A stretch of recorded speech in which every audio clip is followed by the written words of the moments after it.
Jalapeno works here, coming at you once again with One Piece chapter quadruple ones, 1111, entitled The Sun's Shield. And we got One Piece on the cover of Jump this week. It's clean, bruh. Great cover. Amazing cover. I thought Sanji had 2 cigarettes in his mouth. That is just the detailing on the flintlock. Still cool, still rad. And then on top of that, we got a color spread. From this color spread, I gotta say, brothers, Bonnie's in. Bonnie's joined. I don't care what nobody says. She's in full baby mode. She is tiny goblin baby. I love that she's eating with Chopper. This is the best. Based on all the videos I have made so far about how the two compare, this is amazing. I love that she's hanging out with Nami. This is the best. This is fantastic. Also, important thing to note about this color spread is that Kuma, it has returned to wearing an orange jumpsuit. If you didn't know, way back in the day, I think before this was in the anime, Kuma was supposed to be wearing an orange jumpsuit. It looked like the jumpsuit he wears all the time, but it was just orange. I'll put a picture of that on screen. But yeah, so he's returned to orange. I think this is a example of his sun setting, and this is actually being it for him as a character in the story. I love the characterization Bonnie is given, though, in this color spread. I love it a lot. I love it a lot. She pairs so well with Nami and Chopper. It's actually great. And then the back of Frankie's, I guess, hoodie, or rather shirt says, "Flying through the deep sea," which is sick. I like that a lot. And I like that, Luffy's pants are sick, but I love that he has Mr. Potato Head on his shirt. That's so sick, bruh. And everyone's eating fries. I like it a lot. And of course, Sanji's the one making the fries. Very cool. Very good. So, we have Mars. Mars can fly through the Labo phase, which is crazy. I don't know if he has like any extra regenerative abilities, but we know being in the Awakened Zone, he has regenerative abilities. I don't know if he has any extra, but yeah. This is where I have to stop the video and tell you something. The Jinbei thing is becoming tiresome. Okay, I'm just going to say this.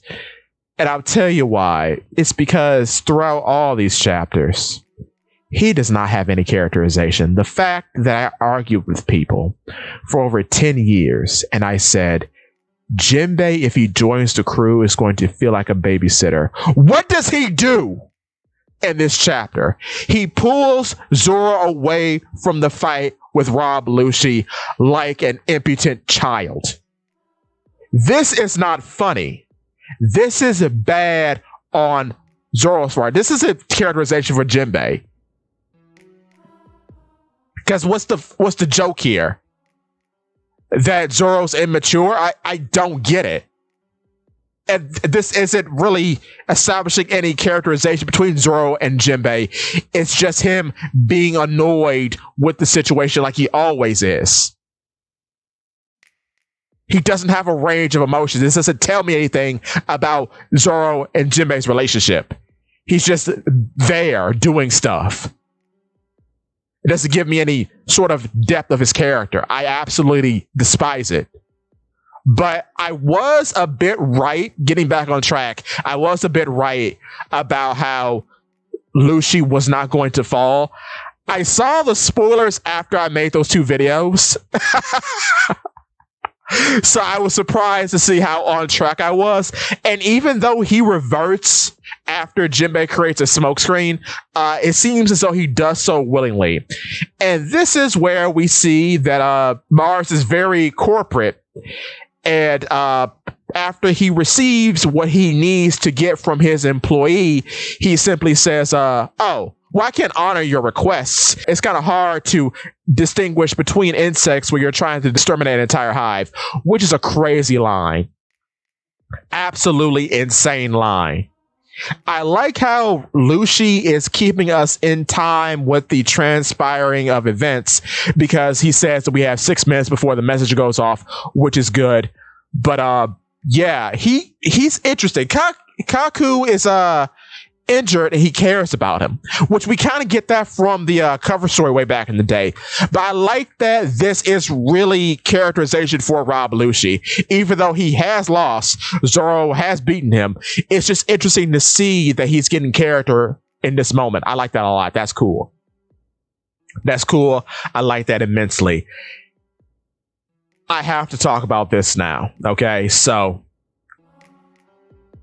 War Curry is a mad lad because first of all, we learn that you can use Conqueror's Haki in the form of a yell, which is crazy. And then when War Curry yells, Luffy reacts in the best way possible.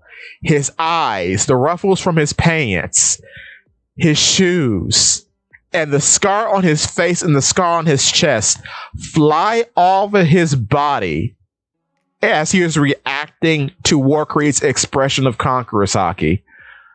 And people are telling me that this man doesn't have Toon Force. What is it?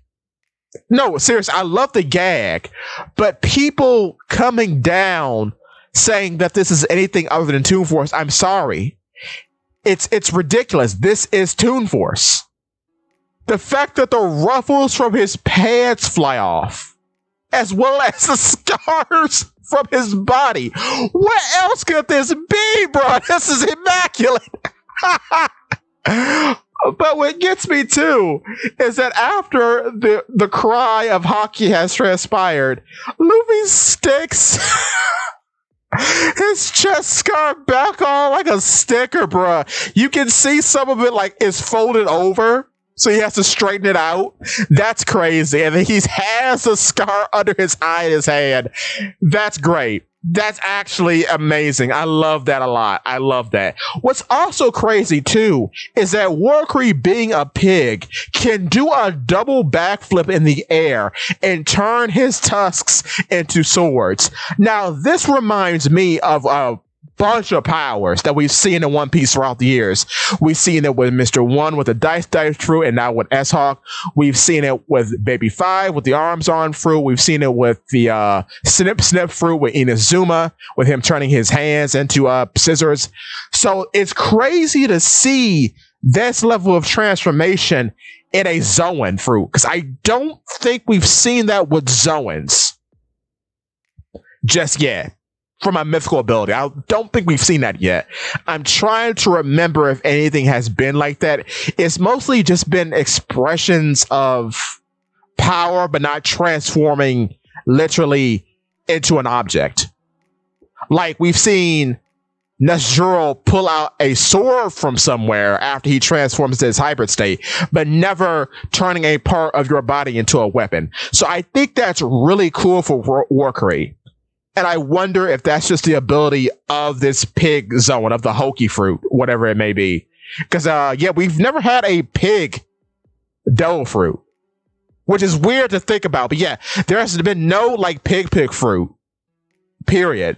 So I don't know, because the ideal of what these guys may be is up in the air. I still think these are just devil fruits.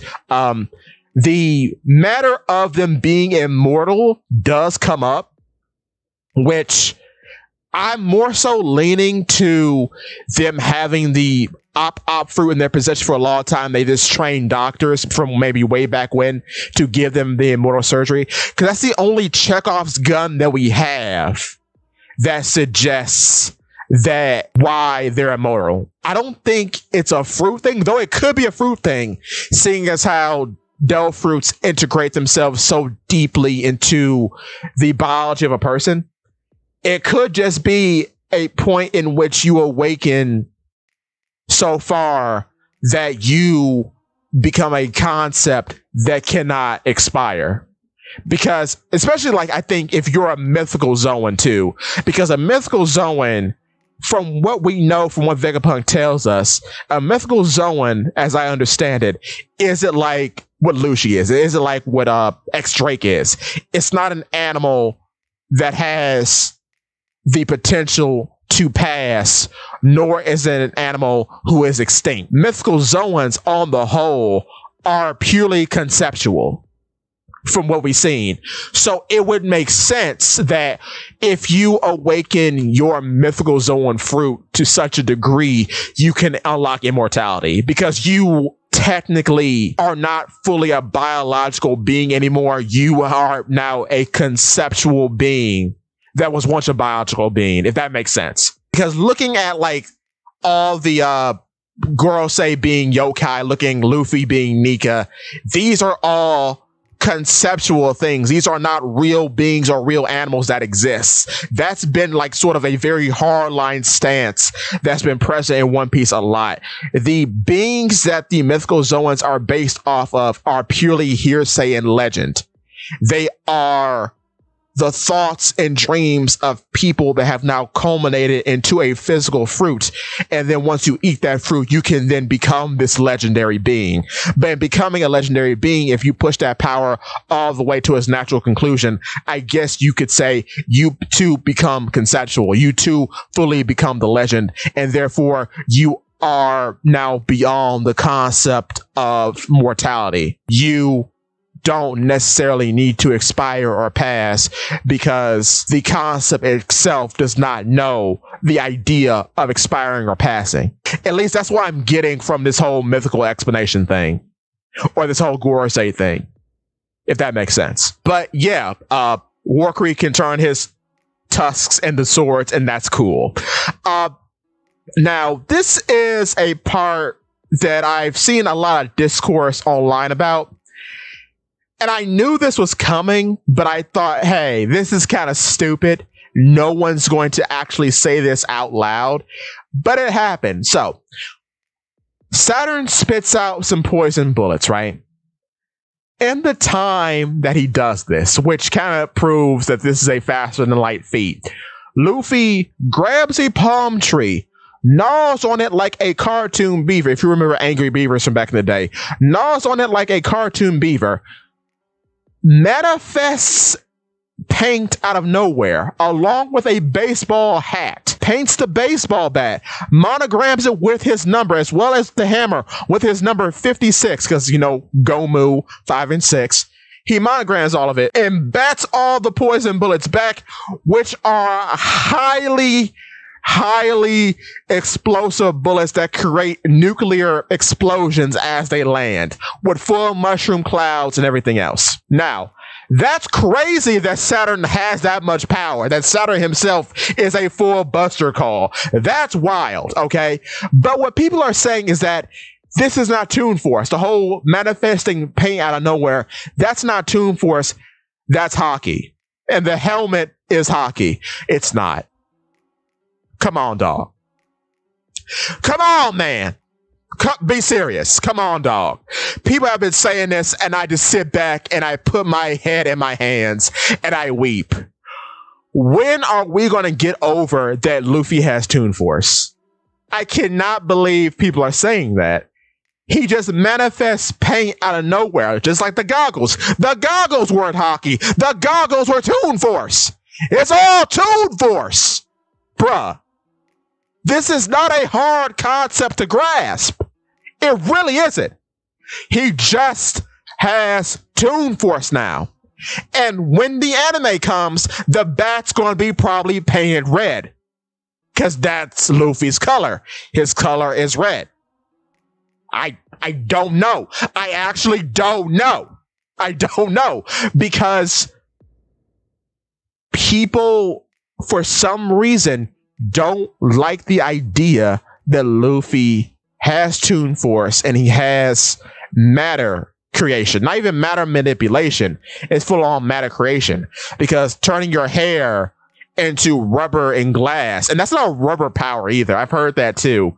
And I'm not picking on anyone in particular, but these don't have anything to do with rubber. All the rubber concept that you see with Luffy is everything to do with, like, him stretching, him being immune to lightning, things like that, because Nika has a body with the properties of rubber. That is what we're told in chapter 1044. Plain as day. Creating items out of hair or out of thin air, or just having the ability of hammer space, which is a whole other Toon Force ability, that is not rubber based. That has nothing to do with rubber. We have left the land of rubber after Gear 5th. That is no longer an option now. The only rubber-based things are when we're talking about his body specifically and all the properties that it has, or when he's touching something else and turning it into rubber. But this is a whole different power from those two things. I know people who are watching this video have probably pieced that together, but the fact that I'm hearing the opposite is just weird to me, because it seems so deliberate and obvious. But hey, I could be wrong. We now have entered the Mihawk paint hockey era,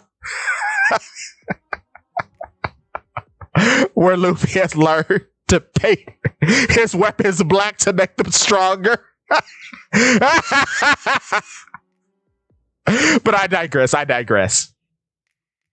Saturn can create nuclear explosions from his venom spitting, which is the most powerful venom in the series, bar none. And we have had a Venom Man in Magellan. Magellan does not compare. We've had characters like Boa Marigold, who has spit poison, and it didn't do this. It was corrosive, but it wasn't explosive like this. Good lord, this is crazy. And then the Gorosei, for you power scalers out there, can take a nuclear explosion, apparently.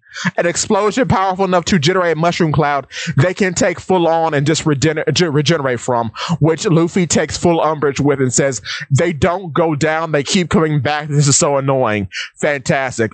Also, Brocky and Dory are just doing it. They're blocking hockey blows, they're blocking Gorosei. This is insane. And lastly, I would like to bring up that, yes, indeed, we see York. Got a video about York coming about. I find it so funny that after finding out where York is, Mars gets right to the point and he asks her, where's the room displayed on the monitor? And she's freaking out, and appropriately so. What my co-host Zach brought up during a recent recording of the Rose Skull podcast is that, getting back to Jinbei, it's so underwhelming that he looks at this actual monster flying in the sky and he says, oh, what in the world?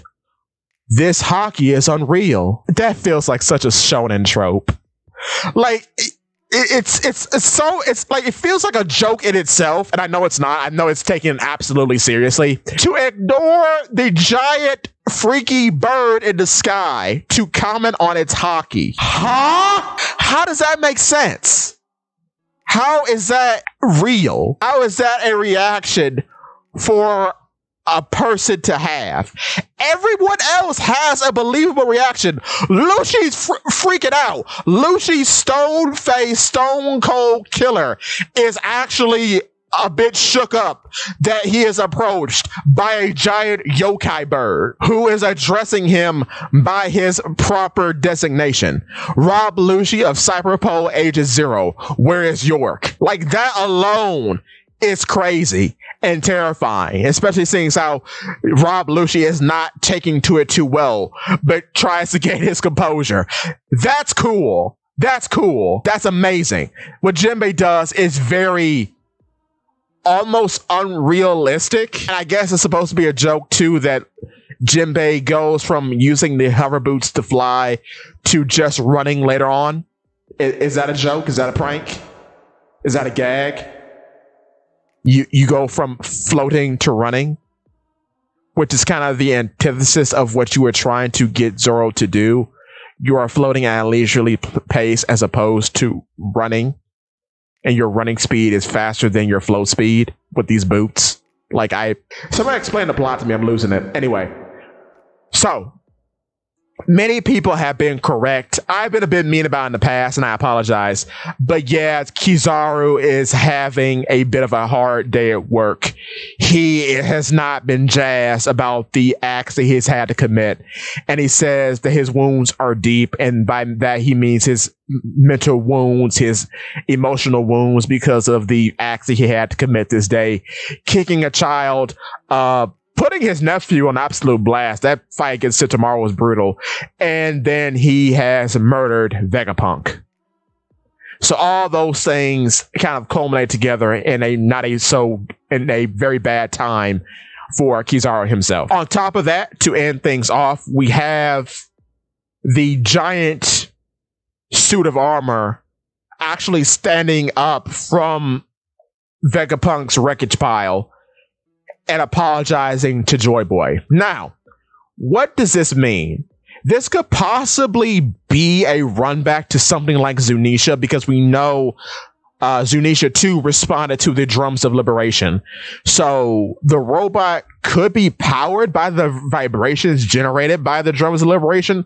I'm not sure. That seems to be the case, though. Who built it and why does it look like an ancient giant? I'm not sure. Or I guess a giant in a way, because it has the Viking helmet. Could this be related to Elbath?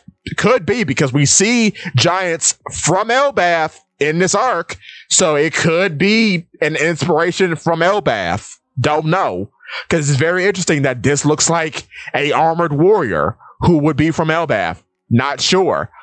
I don't think there's actually a living being within it. I don't think that at all. I do think this is some sort of automaton that is just powered by vibration. But either way, that's a very interesting concept, and I cannot wait to see more about it. However, boys, to see more about it, we have to wait a bit of a while, almost a month, because Oda is taking a 3-week break from the manga due to Mr. Toriyama's passing. So we'll hang tight. I know this is a very traumatic time for the industry with such a legend passing so suddenly, but we'll be here. We'll be waiting for him. And of course, you know, your boy Poly P Works has content every day on the channel, and I got some big videos coming up that I can't wait to share with you all. With that being said, I think that's it. And that's all I wanted to cover. Great chapter. I love the gags. I hate some of the community's reaction to the gags because they seem super obvious and should not be taken out of context at all. None of this is hockey. This is all Devil Fruit shenanigans. I don't know how it can be taken in any other way. It seems painfully obvious. And I hate to say that Theory Brain Rot is afoot, but it feels like Theory Brain Rot may be afoot. I don't know. But you know what? Everyone has their own opinion. I shouldn't be so hard on folks. I just think that the messaging is very abundantly clear. And it's weird to think anything else, but hey, different strokes from different folks. We'll have our meaning or explanation pretty soon, I'm sure. So with that being said, thank you for watching, and I'll see you next time.